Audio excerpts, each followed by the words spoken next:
মাথা তাও যে বাঁকা সিথা মেদিনীপুরে রায়না চিরন বাঁকুড়ার ওই ফিতা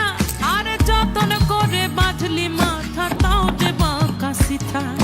পেছ পাড়ি